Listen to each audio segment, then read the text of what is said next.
এখন দুনিয়ার ওই সমস্ত রিপোর্ট নিয়ে প্রশ্ন ওঠা শুরু হয়েছে, যাতে এটা বলা হয় যে বিশ্বের কোন দেশের কাছে কত সৈন্য ক্ষমতা রয়েছে বা কোন দেশ সব থেকে বেশি শক্তিশালী। যেমন গ্লোবাল ফায়ার পাওয়ার ও সিপ্রি প্রতি বছর বিশ্বের সমস্ত দেশের সৈন্য ক্ষমতা নিয়ে নিজের রিপোর্ট পেশ করে। আর যেমনটা গ্লোবাল ফায়ার পাওয়ার নিজের রিপোর্টে এটা বলেছে কোন দেশ বর্তমান সময়ে সৈন্য ক্ষমতার মামলায় কত নম্বরে রয়েছে। অবশ্য এখানে বলে দিই, গ্লোবাল ফায়ার পাওয়ারের র্যাঙ্কিং এ পরমাণু হাতিয়ারের গণনা করা হয় না, অর্থাৎ পরমাণু হাতিয়ারকে সেনার শক্তি বলে মনে করা হয় না। আর পরমাণু হাতিয়ারকে বাদ দিয়ে 50 প্রকারের মানের ওপর ভিত্তি করে কোনো দেশকে শক্তিশালী বলে প্রকাশ করা হয়। আর ওই মানে যে যত কম নাম্বার পায় সেই দেশকে তত বেশি শক্তিশালী বলে থাকা হয়। কিন্তু এখন চীন ও ল্যাটিন আমেরিকার তথ্য অনুসন্ধানকারীরা প্রশ্ন তুলেছে, সিপ্রিও গ্লোবাল ফায়ার পাওয়ারের মতো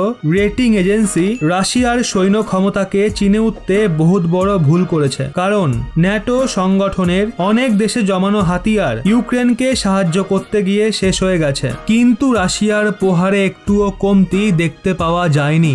ব্রিটেনের গোয়েন্দা সংস্থা প্রোপাগান্ডা ছড়ায় রাশিয়ার মিসাইল নাকি শেষ হয়ে গেছে, কিন্তু মজাদার বিষয় হলো যখন ব্রিটেনের গোয়েন্দা সংস্থা এটা দাবি করে যে রাশিয়ার মিসাইল শেষ হয়ে গেছে, তখনই রাশিয়া সবচেয়ে বেশি মিসাইল দিয়ে হামলা করে। আর তার থেকেও এক পা এগিয়ে ভ্লাদিমির পুতিন বেলারুসকে ইস্কান্দার মিসাইল সরবরাহের ঘোষণা করে দেয়। এমনকি রাশিয়া সিএসটিওর সদস্য দেশগুলোকেও অত্যাধুনিক মিসাইল সরবরাহের ঘোষণা করেছে। মানে এখনো পর্যন্ত রাশিয়ার হাতিয়ার ও মিসাইল শেষ হওয়া নিয়ে যা যা দাবি করা হয় সেই সমস্ত দাবি মিথ্যা প্রমাণিত হয়। এক্ষেত্রে বলা যেতে পারে রাশিয়ার বিশাল হাতিয়ারের ভান্ডারে কতগুলো বিনাশকারী হাতিয়ারের স্টক রয়েছে এই ব্যাপারে বিশ্বের কোনো এজেন্সির কাছে কোনো রকম তথ্য নেই।